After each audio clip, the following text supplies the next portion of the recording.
নমস্কাৰ এই মুহূৰ্তত আপোনালোকে চাইছে সাহিত্য টেকনলজি ইউটিউব চেনেল এই চেনেল ৰাজ্যৰ খবৰটোতে কেইবাটাও গুৰুত্বপূৰ্ণ খবৰ আপোনালোকলৈ আগবঢ়াইছে যিকেইটা খবৰ আপোনালোকে জনাটো অত্যন্ত দৰকাৰী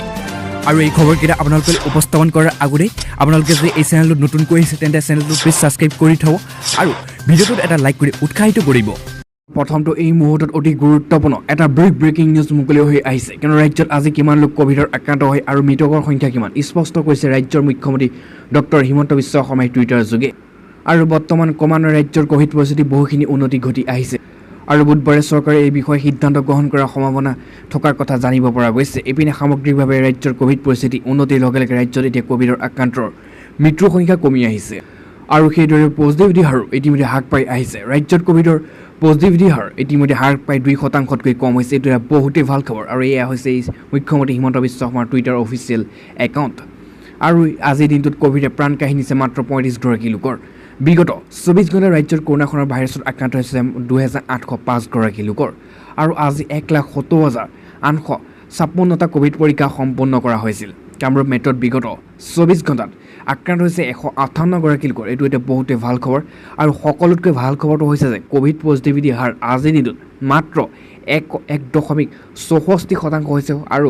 বহু কেইবা মাহৰ মূৰত পোনপ্ৰথমবাৰৰ বাবে অসমত কোভিডৰ 24 ঘণ্টাৰ হাৰ হৈছে 2.0%তকৈ তললৈ আজি পোৱাৰ পাছত এই মুহূৰ্তত আজিৰ দিনটো আন এটা ডাঙৰ খবৰ মুকলি হৈ আহিছে কিয়নো মাইক্ৰ' ফাইনেন্সৰ ঋণৰ মাফক লৈ মুখ্যমন্ত্ৰী ডক্টৰ হিমন্ত বিশ্ব শৰ্মাৰ আন এক বৃহৎ ঘোষণা ভৱিষ্যতে নাপাব ঋণ এই কথা স্পষ্ট ঘোষণা ৰাজ্যৰ মুখ্যমন্ত্ৰী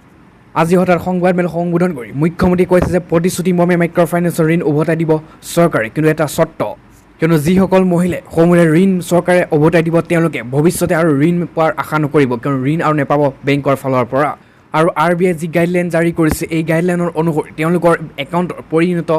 হ'ব NPA আৰু এতিয়াৰ পৰা যিসকল মহিলাক ৰাজ্য চৰকাৰে লোন মাফ কৰিব সেইসকল মহিলাই ভৱিষ্যতে কোনো কাৰণে কোনো ডাঙৰ সৰু লোন কোনো লোনেই ইতিমধ্যে ল'ব নোৱাৰিব বেংকৰ ফালৰ আজি পোৱাৰ পাছতে এই মুহূৰ্তত সকলোতকৈ ডাঙৰ ব্ৰেকিং নিউজটোৱে মুকলি হৈ আহিছে আজিৰ দিনটোৰ কিয়নো অৱশ্যে ৰাজ্য চৰকাৰে জল্পনা কল্পনা অন্তত মুকলি কৰিলে ৰাজ্যৰ নতুন SOP আজি পুৱাই আৰু আজি এই SOPখনত কি আছে আন্তঃজিলা যাতায়াত খুলিবনে নাই দোকান পোহাৰ খোলাৰ ক্ষেত্ৰত নতুন নিৰ্দেশনাৰ লগতে গোটেই ডিটেইলছ আপোনালোকৰ বাবে লৈ আহিছোঁ সম্পূৰ্ণকৈ ভিডিঅ'টো চাই থাকক আৰু আজি ঘোষণা হ'ব পাৰে 10খন জিলা সম্পূৰ্ণ লকডাউনৰ সিদ্ধান্ত আৰু জানক সবিশেষ কি SOP আছে আৰু ৰাজ্যত অব্যাহত আছে কৰোনাৰ সংহাৰী ৰূপ কিন্তু যদিও সংক্ৰমণ পূৰ্বৰ তুলনাত হ্ৰাস পাইছে তথাপিও ঠায়ে ঠায়ে কৰোনাই লৈছে ভয়ংকৰ ৰূপ আৰু সেইদৰে বুধবাৰৰ পৰা কাৰ্যকৰী হোৱাকৈ ৰাজ্যৰ 9 জিলাত সম্পূৰ্ণৰূপে লকডাউন দিয়াৰ ঘোষণা সম্ভাৱনা প্ৰকট হৈ উঠিছে আৰু আজি এই সিদ্ধান্ত ল'ব কিন্তু এনে সময়তে ৰাজ্য চৰকাৰে জাৰি কৰিলে নতুন কোভিড নিৰ্দেশনা অৰ্থাৎ SOP আৰু ইয়াত কৈছে যে কি আছে আজি যিখন SOP প্ৰকাশ কৰিছে এই SOPত আৰু ইয়াত 1 নম্বৰতে কৈছে যে গুৱাহাটীত আহিছে প্ৰথম খবৰ কিয়নো গুৱাহাটীত দিনৰ 2 বজাৰ পৰা পুৱা 5 বজালৈকে সম্পূৰ্ণ সান্ধ্য থাকিব আৰু তাৰপিছতে খবৰ আহিছে যে দক্ষিণ শালমাৰা মাজুলী বঙাইগাঁও চিৰাঙত সন্ধিয়া 5 বজাৰ পৰাই সান্ধ্য জাৰি হ'ব এইটো এটা বহুতেই ডাঙৰ খবৰ কিয়নো কেইবাখনো জিলাত ইতিমধ্যে প্ৰথমে 8খন দিছিল এতিয়া বৃদ্ধি কৰিছে কেইবাখনো জিলাত সন্ধিয়াৰ পৰাহে সান্ধ্য জাৰি হ'ব আৰু সম্পূৰ্ণ দিনটো গাড়ী চলাচল আৰু দোকান পোহাৰ সকলো খোলা ৰাখিব আৰু তাৰপিছতে আহিছে ওদালগুৰি পশ্চিম কাৰ্বি আংলঙত 5 বজাৰ পৰা সান্ধ্য জাৰি হ'ব আৰু ডিমা হাছাও চৰাইদেউ সান্ধ্য আইন বিয়লি অৰ্থাৎ সন্ধিয়া অথবা সন্ধিয়া 6 বা 5 বজাৰ পৰাই সান্ধ্য হ'ব আৰু তাৰ আগলৈকে সন্ধিয়া 6 বজালৈকে বা 5 বজালৈকে সম্পূৰ্ণৰূপে খোলাৰ সিদ্ধান্ত গ্ৰহণ কৰিছে গাড়ী আৰু দোকান পোহাৰ ব্যৱসায়ী প্ৰতিষ্ঠানসমূহ আৰু তাৰপিছতে আহিছে কাছাৰ তিনিচুকীয়া ডিব্ৰুগড় নগাঁও শোণিতপুৰ কঠোৰ পদক্ষেপ থাকিব পৰিস্থিতি উপশম নহ'লে এই 5 জিলাত ইতিমধ্যে শীঘ্ৰে কঠোৰ সিদ্ধান্ত গ্ৰহণ কৰিব আন 5 জিলাসমূহত দিনৰ 1 বজাৰ পৰা পুৱা 5 বজালৈকে সান্ধ্য থাকিব আৰু তাৰপিছতে ইতিমধ্যে দোকান পোহাৰ সময় ক্ষেত্ৰত পূৰ্ব নিৰ্দেশনাই বাহাল থাকিব প্ৰতিষেধক ইতিমধ্যে 2টা ড'জ লোৱা চৰকাৰী কৰ্মচাৰী কাৰ্যালয়ত উপস্থিত থকাটো বাধ্যতামূলক আৰু ইতিমধ্যে গৰ্ভৱতী মহিলা 5 বছৰ তলৰ শিশু থকা আৰু মাতৃৰ বাবে ৱৰ্ক ফ্ৰম হোম আৰু এইসকল মাতৃ ৱৰ্ক ফ্ৰম হোম বেচৰকাৰী কাৰ্যালয়টো প্ৰযোজ্য হ'ব তাৰ দুচকীয়া বাহনত মহিলা আৰু শিশুৰ বাহিৰে দুজন উঠিব নোৱাৰিব এই কথা স্পষ্ট আৰু আন্তঃজিলা যাতায়াতৰ ক্ষেত্ৰত পৰৱৰ্তী নিৰ্দেশ নিদিয়ালৈকে ইতিমধ্যে বন্ধ থাকিব আন্তঃজিলা যাতায়াত কিন্তু এইখিনিতে সকলোৰে মনত প্ৰশ্ন উদয় হৈছিল যে আন্তঃজিলা যাতায়াত খুলিব নেকি আজি SOPখনত কিন্তু আজি এই SOPখনতো সম্পূৰ্ণৰূপে বন্ধ ৰখাৰ সিদ্ধান্ত গ্ৰহণ কৰিছে আন্তঃজিলা যাতায়াত আৰু কি স্বাস্থ্যকৰ্মী সংবাদকৰ্মীৰ ক্ষেত্ৰত পূৰ্বৰ বাহাল শিথিলতা প্ৰদান কৰিব ৰাজ্য চৰকাৰে আৰু এইখনেই হৈছে আজি নতুন প্ৰকাশ কৰা SOP আৰু এই SOPখন সলনি হ'ব পাৰে ৰাজ্য চৰকাৰে সিদ্ধান্ত ল'ব আজি সন্ধিয়াৰ ভিতৰত আৰু আজি সন্ধিয়াৰ ভিতৰত সম্পূৰ্ণৰূপে একদম শেষ SOP জাৰি কৰিব। আজি পোৱাৰ পাছতো এই মুহূৰ্তত আন এটা ডাঙৰ খবৰ মুকলি হৈছে, এটা বিগ ব্ৰেকিং নিউজ। কিয়নো কৰ্মচাৰীসকলৰ বাবে এক ডাঙৰ খবৰ, কিয়নো অহা মাহত 2 লাখৰো অধিক টকা আপোনাৰ বেংক একাউণ্টত সোমাব। কিয়নো প্ৰত্যেক কৰ্মচাৰী 2 লাখৰো অধিক ধন সোমাব আপোনাৰ বেংক একাউণ্টত। কিয়নো কৰ্মচাৰীৰ বাবে আহিছে বিশেষ অফাৰ। আৰু ইয়াত কৈছে কৰ্মচাৰীসকলৰ বাবে আহিছে ভাল খবৰ। চৰকাৰে 26 জুনত DA সন্দৰ্ভত বৈঠকত অনুষ্ঠিত কৰিব আৰু এই বৈঠকত কৰ্মচাৰীসকলৰ DA আইন সন্দৰ্ভত সিদ্ধান্ত লোৱা হ'ব। আৰু জানুৱাৰী 2020 পৰাই 1 জানুৱাৰীৰ পৰা 2021লৈ 3টা কিস্তি চৰকাৰে কৰ্মচাৰীসকলক পৰিশোধ কৰিব। ইয়াৰ উপৰিও জুন 2021 ইতিমধ্যে DA ঘোষণা কৰিব হ'ব পাৰে আৰু কৰ্মচাৰীসকলক 18 মাহৰ বকীয়া ব্যয় দিয়াৰ পৰিকল্পনা কৰিছে। অৰ্থাৎ DA বকীয়া পৰিশোধ কৰা হ'ব আৰু এই ঘোষণা 7ম দৰমহা আয়োগৰ অধীনত কৰা হ'ব। আৰু DAৰ ওপৰত এই বৈঠকত 26 জুন 2021 তাৰিখে অনুষ্ঠিত হ'ব। ৰাষ্ট্ৰীয় JCM পৰিষদ, ব্যক্তিগত প্ৰশিক্ষণ শিক্ষা বিভাগ আৰু বিত্ত মন্ত্ৰালয়ৰ মাজত এখন বৈঠকত এই সিদ্ধান্ত লোৱাৰ সম্ভাৱনা আছে।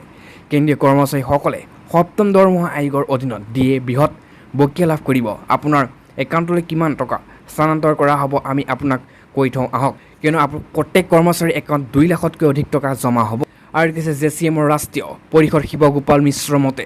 লেভেল 1 কৰ্মচাৰীৰ DA বকীয়া ইতিমধ্যে 11,880 টকাৰ পৰা ইতিমধ্যে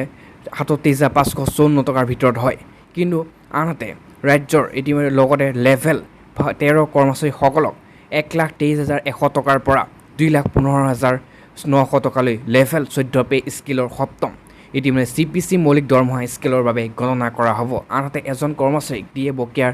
বাবে 1,44,200 টকাৰ পৰা 2,18,200 টকালৈ পৰিশোধ কৰা হ'ব।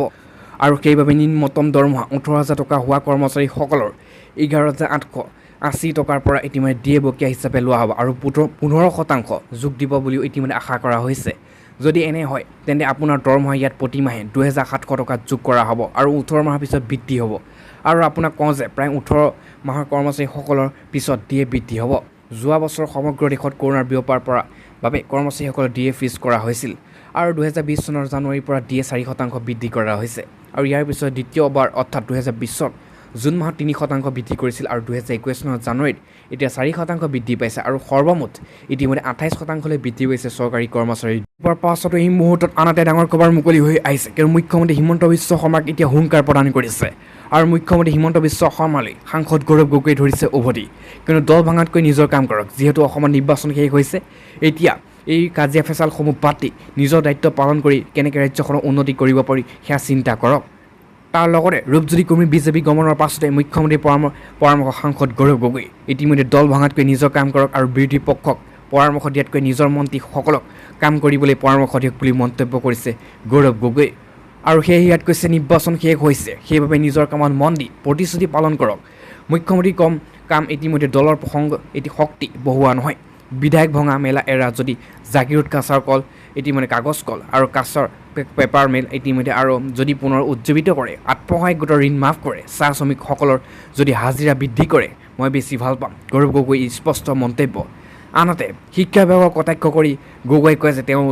তেওঁ কয় যে ইতিমধ্যে শিক্ষা বিভাগৰ অৱস্থাই নাই, সেই সমস্যাত এভুলেশ্যন ছিষ্টেমতো ঠিক কৰক।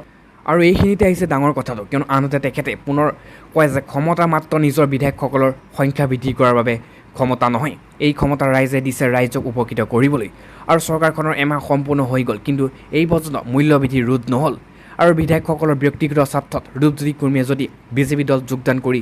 শ্ৰমিকসকলৰ হাজিৰা বৃদ্ধি কৰিব পাৰে, তেতিয়া মই ৰূপজ্যোতি কুৰ্মীক ধন্যবাদ জনাম।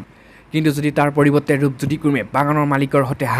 হাতে মতে মিলাই তেন্তে যদি যাবলৈ পাছতো আন এটা ডাঙৰ খবৰ মুকলি হৈছে, এটা বহুতেই ডাঙৰ বিগ ব্ৰেকিং নিউজ। কিয়নো দুৰ্গা পূজাৰ পূৰ্বে 24,000 শিক্ষকক নিযুক্তি দিব জানি লওক সবিশেষ। কিন্তু এক বৃহৎ সিদ্ধান্ত গ্ৰহণ কৰি 24,000কৈ শিক্ষকক নিযুক্তি দিব অহা দুৰ্গা পূজাৰ পূৰ্বে। আৰু ইয়াত কৈছে ৰাজ্যৰ ইতিমধ্যে আপাৰ প্ৰাইমেৰী আৰু প্ৰাইমেৰী মুঠ 24,500 শিক্ষকক নিয়োগ কৰা হ'ব, এই ঘোষণা কৰিছে ইতিমধ্যে। তাৰ লগতে ইয়াত কৈছে যে আদালতত গোচৰ চলি থকাৰ বাবে নিয়োগ প্ৰক্ৰিয়া ওলমি ৰৈছিল, কিন্তু এই প্ৰক্ৰিয়া এতিয়া আৰম্ভ কৰা হ'ব পূজাৰ